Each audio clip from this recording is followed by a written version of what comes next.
Hi everyone. ఈరోజు మనం insulin resistance గురించి తెలుసుకుందాం. ఇన్సులిన్ రెసిస్టెన్స్ అంటే మనం ఫస్ట్ అసలు ఇన్సులిన్ గురించి తెలుసుకోవాలి. ఇన్సులిన్ అనేది ఒక హార్మోన్. మనకి ప్యాంక్రియాస్ దీన్ని సెక్రెట్ చేస్తూ ఉంటుంది. ఈ ఇన్సులిన్ యొక్క యూజెస్ చూసుకున్నట్టయితే మనం తీసుకున్న ఆహారం ఇంటెస్టైన్స్ నుండి రక్తంలోకి అబ్జార్బ్ అవుతుంది. చిన్ని గ్లూకోజ్ కింద షుగర్స్ కింద అబ్జార్బ్ అవుతుంది. ఆ షుగర్స్ మనకి యూజ్ అవ్వడం కోసమని ఆ బ్లడ్ స్ట్రీమ్ నుంచి మజిల్స్ లోకి చేరడానికి ఈ ఇన్సులిన్ అన్నది చాలా ఉపయోగపడుతుంది. ఆ మజిల్ లో ఏటీపీ కింద కన్వర్ట్ అయ్యి అది ఎనర్జీ కింద యూజ్ అవుతుంది. మొదటగా ఇన్సులిన్ చేసే పని ఏంటంటే ఈ రక్తంలో ఉన్న షుగర్ ని మనకు ఉపయోగపడేటట్లాగా మజిల్లోకి చేరవేస్తుంది అన్నమాట. కాబట్టి రక్తంలో ఉన్న షుగర్ శాతం అన్నది తగ్గుతుంది ఈ ఇన్సులిన్ వల్ల. లేకపోతే ఇన్సులిన్ వల్ల ఏమైనా ఇబ్బందులు అవుతే ఆ షుగర్ శాతం అన్నది పెరుగుతూ ఉంటుంది.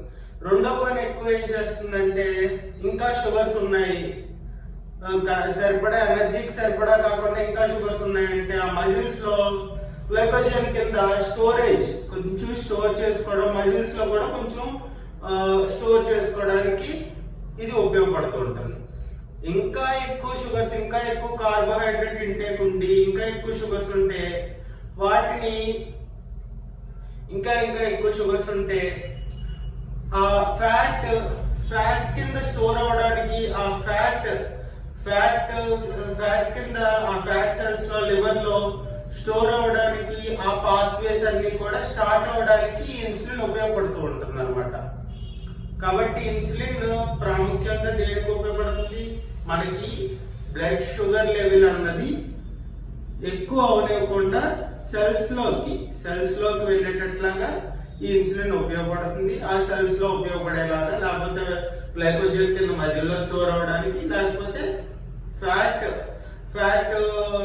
సింథసిస్ స్టార్ట్ అవడానికి ఇన్సులిన్ దోహదపడుతూ ఉంటుంది ఆ ఫ్యాట్ సెల్స్ కింద. ఇప్పుడు ఈ ఇన్సులిన్ రెసిస్టెన్స్ ఏంటయ్యా అంటే ఇన్సులిన్ మనకి ఆ సెల్స్ దగ్గరికి వచ్చి ఆ ఇన్సులిన్ వచ్చినప్పుడు ఈ షుగర్ ని అలౌ చేయాలి. షుగర్ లోపలికి వెళ్ళి గ్లూకోజ్ అంతా కూడా ఏటీపీ కింద కన్వర్ట్ అయ్యి ఎనర్జీ మనకి ప్రొడ్యూస్ అవ్వడానికి ఉపయోగపడాలి ఈ ఇన్సులిన్. కానీ ఈ సెల్స్ ఇన్సులిన్ వస్తున్నా సరే ఏమీ చలనం లేనట్టు ఆ షుగర్ ని లోపల అబ్జర్వ్ చేసుకోవడానికి విల్లింగ్నెస్ చూపించకుండా రెసిస్ట్ చేస్తుంది అనమాట, ఆపేస్తుంది. నాకు షుగర్ లోపలికి ఏం పంపించక్కర్లేదు అన్నట్లు ఆపేస్తుంటుంది అనమాట. అప్పుడు ఏమవుతుంది? బ్లడ్ స్ట్రీమ్ లో మళ్ళీ షుగర్ ఎక్కువ అయిపోతా ఉంటది. ఇన్సులిన్ ప్రొడక్షన్ ఉంటది, కాకపోతే బ్లడ్ స్ట్రీమ్ లో షుగర్ అన్నది ఎక్కువ అయిపోతా ఉంటది. దీనిని సింపుల్ గా చెప్పాలంటే ఇన్సులిన్ రెసిస్టెన్స్ అంటాం. ఈ ఇన్సులిన్ రెసిస్టెన్స్ ఉన్న వాళ్ళలో సిమ్టమ్స్ ఏముంటాయంటే ఈజీగా టైర్డ్ అయిపోయినట్టు, లేకపోతే ఫ్రీక్వెంట్ యూరినేషన్, ఎక్కువగా దాహం వేయడం, తినిన తర్వాత కూడా మళ్ళీ ఆకలి వేయడం. ఇది ఎక్కువగా PCOS లో అంటే పాలిసిస్టిక్ ఓవేరియన్ సిండ్రోమ్ లో కూడా ఎక్కువ శాతం 75% PCOS కేసులలో ఈ ఇన్సులిన్ రెసిస్టెన్స్ ఉన్నట్టు ఈ మధ్యకాలం స్టడీస్ చెప్తున్నాయి. అలానే చూసుకున్నట్టయితే ఇంకా గ్లూకోజ్ కొద్దిగా ఎక్కువ అవ్వడం ఇటువంటివి జరిగితే కొన్ని ఇన్సులిన్ ఇన్సఫిషియన్సీ జరిగినప్పుడు ఏమవుతుందంటే అది డయాబెటీస్ లోకి లీడ్ అవడము, లేకపోతే రెండోది హార్ట్ ప్రాబ్లమ్స్ ఎక్కువ అవడం, ఫ్యాట్ స్టోరేజ్ ఎక్కువ అవడం, ఒబేసిటీ ఎక్కువ అవడం, ఇవన్నీ ఎక్కువ చాలా తీవ్ర స్థాయికి చేరుతా ఉంటాయి అన్నమాట. ఈ ఇన్సులిన్ రెసిస్టెన్స్ అన్నది ప్రీ డయాబెటిక్ స్టేజ్ లాగా. అలా అని చెప్పి ఈ ఇన్సులిన్ రెసిస్టెన్స్ ఉన్న వాళ్ళకి డయాబెటీస్ వస్తుందా అంటే రాదనే చెప్పచ్చు. ఈ ఇన్సులిన్ రెసిస్టెన్స్ తో పాటు ఆ ఇన్సులిన్ ఇన్సఫిషియన్సీ కూడా ఉన్న వాళ్ళకి డయాబెటీస్ వస్తుంటది. కానీ ఈ ఇన్సులిన్ రెసిస్టెన్స్ ఎందుకు వస్తుంది? ఈ జనరల్ ఎక్కువగా ఈ మధ్య కాలంలో ఇన్సులిన్ రెసిస్టెన్స్ అన్నది ఎందుకు వింటున్నాం అంటే ఫ్యాటీ లివర్ ప్రధాన కారణం. అంటే ఎక్సెసివ్ స్టోరేజ్ అన్నమాట. మనం ఎక్కువ కార్బోహైడ్రేట్ ఇంటేక్ చేసి ఎక్కువగా స్టోర్ అయిపోయిన ఫ్యాటీ లివర్ వీటి వల్ల ఆ సెల్స్ లో ఎక్కువ స్టోర్ అయిపోయి ఇంకెంత ఇన్సులిన్ వచ్చినా సరే నా వల్ల కాదు, నేను ఇంకా సెల్స్ తీసుకోనని రెసిస్ట్ చేసే స్టేజ్కి వస్తున్నాయి అన్నమాట. రెండోది పీసీఓఎస్. ఈ పీసీఓఎస్ కండిషన్స్ లో కూడా ఈ ఇన్సులిన్ రెసిస్టెన్స్ చూస్తున్నాం. రెండోది ఈ ఇన్సులిన్ రెసిస్ట్ అవుతున్న కొద్దీ ఈ ఇన్సులిన్ లక్షణం ఏంటంటే మామూలుగా ఇలా షుగర్ మనకి ఇంటెస్టైన్స్ లో రాగానే దానికి ఇండికేషన్ వెళ్తుంది ప్యాంక్రియాస్ కి, ఆ ఇన్సులిన్ సెక్రెట్ చేయి అనగానే ఇన్సులిన్ సెక్రెట్ చేయడం రెడీ అవుతుంది. ఇన్సులిన్ సెక్రెట్ చేస్తుంది, ఈ రెసిస్ట్ చేస్తుంది అన్నది ఆ ప్యాంక్రియాస్ గమనించుకోదు.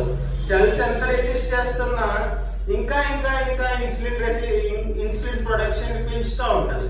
ఈ పెరిగిన ఇన్సులిన్ ఎక్కువ అయిపోవడం వల్ల మనకి ఏమవుతుందంటే ఇన్సులిన్ హార్మోనల్ ఇంబ్యాలెన్సెస్ చాలా ఇబ్బందులకు దారితీస్తుంది. ఇలాంటి పీసీఓఎస్ లో లేకపోతే ఇంకొకటో చాలా ఇబ్బందులకు కూడా దారితీస్తూ ఉంటుంది. ఈ ఇన్సులిన్ ఎప్పుడైతే ఈ సెల్స్ లోకి అలౌ చేయకుండా ఆపుతున్నప్పుడల్లా మనకి షుగర్ లెవెల్ అన్నది బ్లడ్ షుగర్ లెవెల్ పెరుగుతుంది. బ్లడ్ షుగర్ లెవెల్ పెరిగితే హార్ట్ రిస్క్స్ ఉంటాయి, కిడ్నీ రిస్క్స్ ఉంటాయి, అన్ని ఆర్గాన్స్ కి ఇబ్బంది, మనకు తెలియలేదు.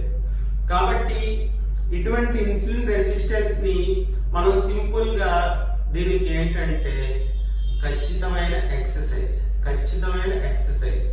లో కార్బ్స్ డైట్, ఖచ్చితంగా మనం ఎక్సర్సైజ్. ఇటువంటి నేను ఇందాక చెప్పిన సిమ్టమ్స్ లో ఏవైనా మీరు గమనించుకున్నట్టయితే తిన్నా సరే ఆకలేయడం కానీ, టైర్డ్నెస్ కానీ, ఇటువంటి ఫ్రీక్వెంట్ యూరినేషన్ కానీ, ఫ్రీక్వెంట్ ఇన్ఫెక్షన్స్ కానీ గురవడం కానీ, ఇటువంటి ఒబేసిటీ, ఇటువంటివి ఏమన్నా మీరు గమనించుకున్నట్టయితే వెంటనే మీరు ఎక్సర్సైజ్ మొదలు పెట్టాలి. ఖచ్చితంగా సరిపడా ఎక్సర్సైజ్ చేసుకొని రోజు మంచి ఒక 30 minutes 1 hour ఎక్సర్సైజ్ చేసుకుంటే ఈ ఇన్సులిన్ రెసిస్టెన్స్ ని మనం రివర్స్ చేసే అవకాశం ఉందన్నమాట. మోడర్న్ గా మనం చూసినట్టయితే ఇంటర్మీడియట్ ఫాస్టింగ్ అని వింటున్నాం కదా, వాటిల్లో కూడా జరిగేది అదే.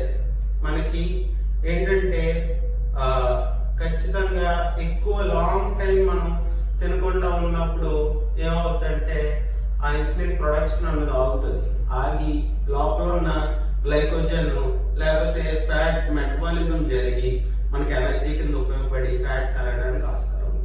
కాబట్టి ఈ సిమ్టమ్స్ ఉన్న వాళ్ళంతా కూడా జాగ్రత్తగా ఉండి ఆ ఇన్సులిన్ రెసిస్టెన్స్ ని రివర్స్ చేసుకొని మనం ఆరోగ్యంగా ఉంటామని ఆశిస్తున్నాం.